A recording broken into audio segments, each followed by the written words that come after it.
Hello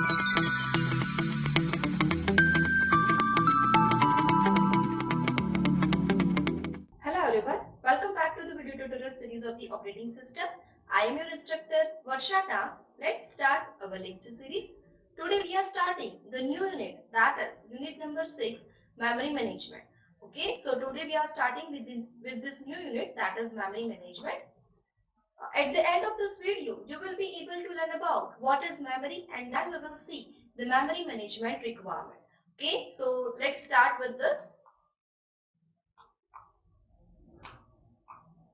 Now, first of all, what is memory? Okay, so a memory is just like a human brain. In human brain, you can remember so many things. For example, you are going to give the exam. So the subject related, all the details you will remember and you will give the exam. So you are able to remember everything in the human brain. Okay, it is just used to store the data and instructions. So what is memory? How we can define? Memory is used to store the data and instructions. So in terms of computer memory is the storage space in the computer where the data is to be processed and the instructions required for processing are stored. Okay, so in terms of computer memory, data and instructions will be stored in the computer memory. The memory is divided into the large number of small parts, that is called cell. Okay, in the terms of computer, we are dividing the large area of memory in different parts. So whenever we are going to retrieve the data, it will be easy for us. Okay, so that different parts is known as the cell. Each locations or cell has a unique address which varies from 0 to the memory size -1. Okay, for example, 0 to 64. Suppose 64 byte of address is there. Okay, so that is suppose the 64 byte of address is there. Then the address is varies from 0 to 63 because we are starting with the 0. So here, for example, if the computer has 64K words, then this memory unit has 64 multiplied by 1024. You know that 1 byte is equal to 1024 bit. Okay, so 64 multiplied by 1024, that is equal to what? 65,536 memory locations we have in this particular storage area. So the address of this storage area will be varies from the 0 to 65,535. Got it? So like this way, memory address is given. Now, memory is primarily of three types. Which are these three types? I think all of you are aware about this. One is the cache memory, then primary memory, or we can say it is a main memory, and then secondary memory. Okay, so let's see it in detail. Cache memory. Cache memory, it is a very high-speed semiconductor memory which can speed up the CPU. Okay, so cache memory is a very high-speed memory. It acts as a buffer in between CPU and the main memory, and it is used to hold those parts of the data and program which are going to be executed, which are most frequently used by the CPU.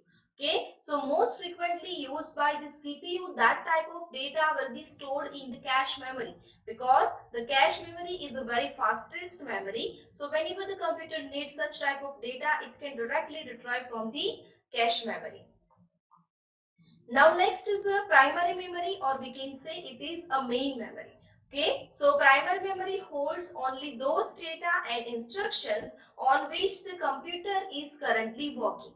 Okay, so it just hold that particular data. For example, if you are executing the process P1 to P5, so that process P1 to P5 is right now there in the main memory. So from that main memory, that process will get the executions. Okay, it has the limited capacity and the data is lost when power, because it is a volatile memory. So when you will switch off the power, at that time whatever the information that is stored in the main memory, that everything will be lost.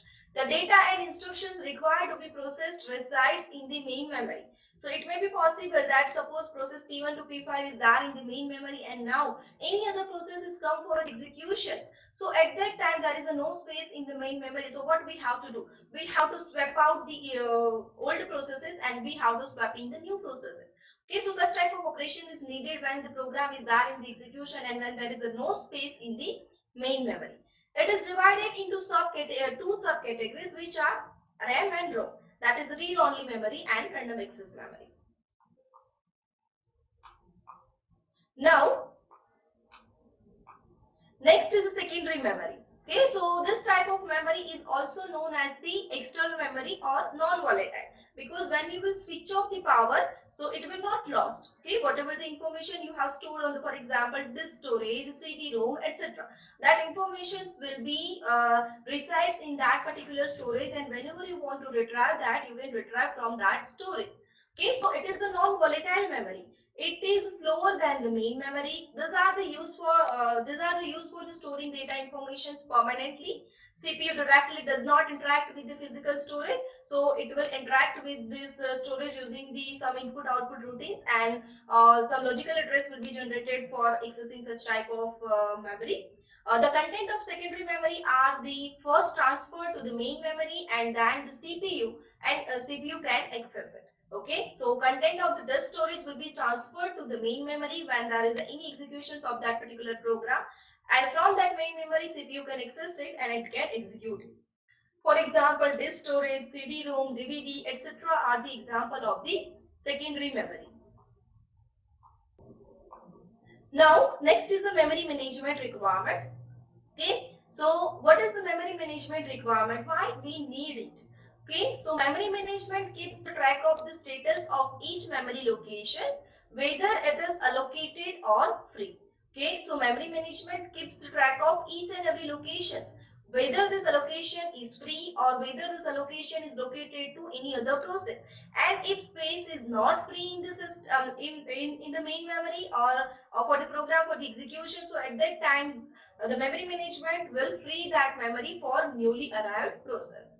It allocates the memory dynamically to the programs at their request and free it for reuse when it is no longer needed.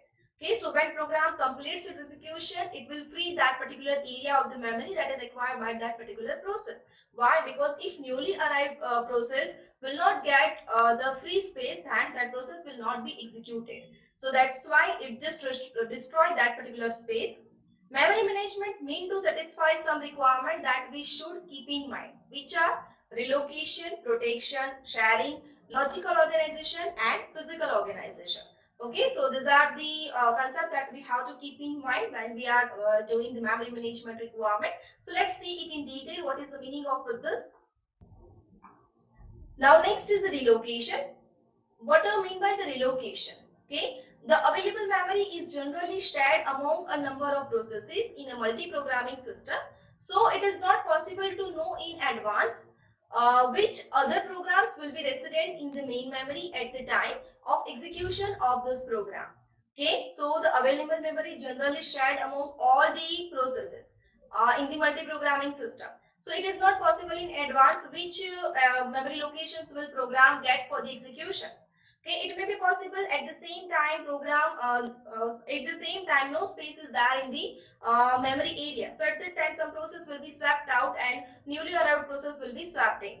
Now again the swapped out process will swap in again. So at that time it is not necessary that swap out process will get the same memory locations in the memory area when it has come back for the executions. It is not like that. Okay, we have seen the concept of the context switch.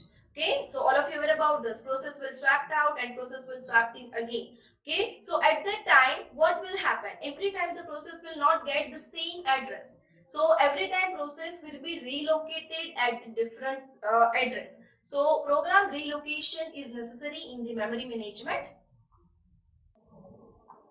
Now, when a program gets swapped out to the disk memory, then it is not always possible that when it is swapped back into the main memory, then it occupies the previous memory locations, since the location may still be occupied by the another process. So as I told you in the last slide, we may need to relocate the process to different area of memory. So it may be possible that area where whatever it is occupied by that old process, when that old process will come again, its same address is not available, so it will be relocated to the different address. Thus there is a possibility that program may be moved in the main memory due to swapping. So the next figure that depicts the process image, the process image is occupying the continuous region of the memory. So here you can see This is the addressing requirement for the process, just structure of the process when the process is there in the executions. So here you can see the program, then data instruction is there, then the stack is there. Over the stack, this all the information is stored, and here you can see this is the process control block which will maintain each and everything. And here the branch instruction is there. Now what is the meaning of the branch instruction? Branch instruction will keep track which instructions will be going to be executed next. Okay, and here next is the reference to the data. So the reference to the original data is defined using the reference to the data.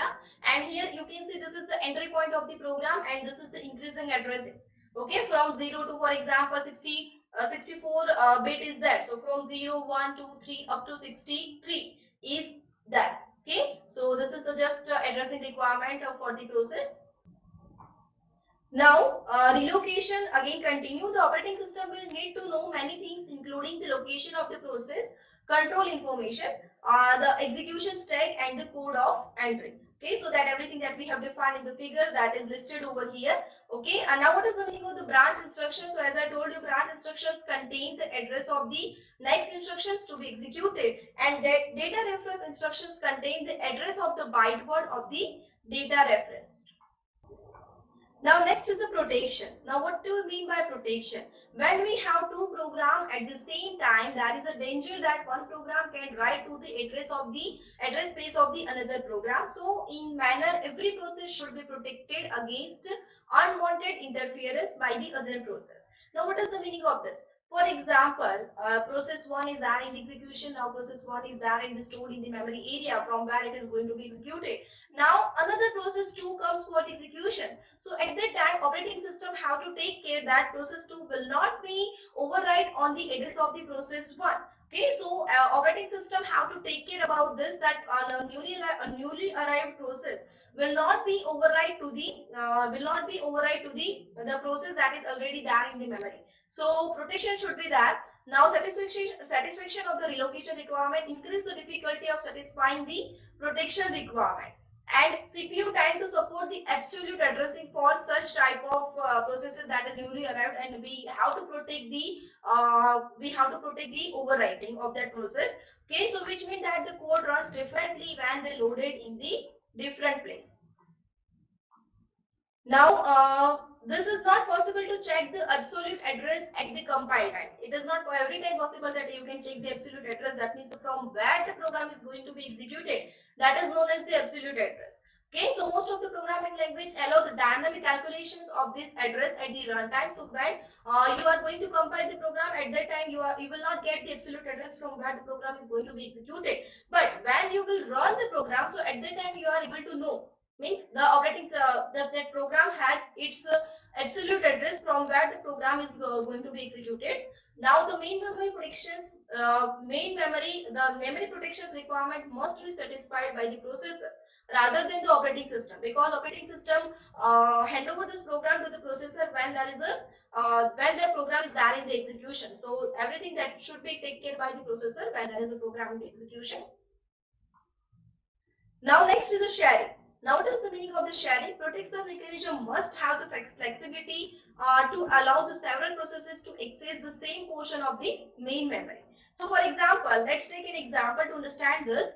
If the numbers of processes are executing at the same program, then it is advantageous to allow each process to share the single file rather than giving the separate file to each and every process. Okay, so it will enhance the storage space also. Okay, and it will again be time consuming. So it is better that you just give the one file, and from that one file all the processes are going to be shared. So sharing is necessary if such type of situation is there.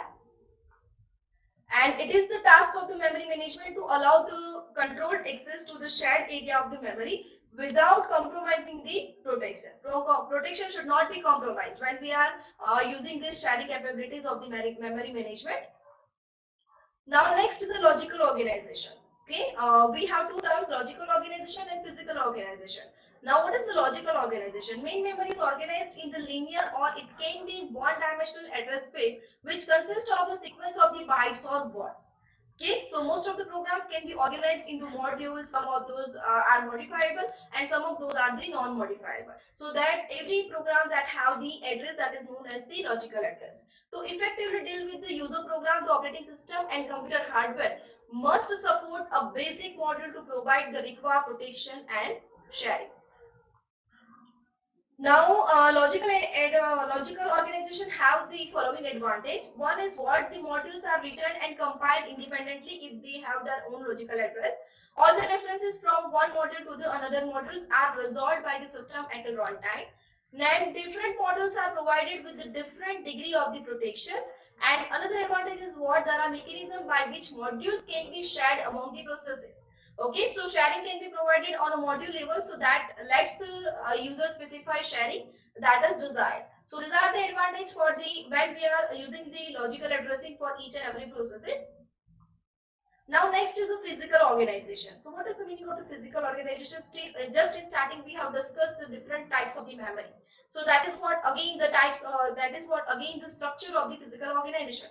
The structure of the computer memory has two labels referred as a main memory and the secondary memory. Okay, so main memory is relatively very fast and it's costly compared to the secondary memory, and main memory is volatile. So as I told you, when you will switch off the CPU or when you will switch off the when you will power up, so at that time the whatever the information that is stored in the main memory, that everything will be lost. The secondary memory is provided for the storage of the data on the long term basis, while the main memory holds the currently used programs only.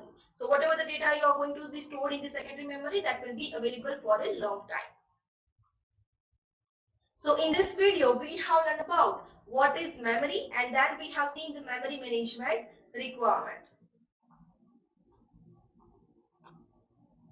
Okay, so thank you for watching. We will meet in the next lecture with a new topic of the memory management. Thank you.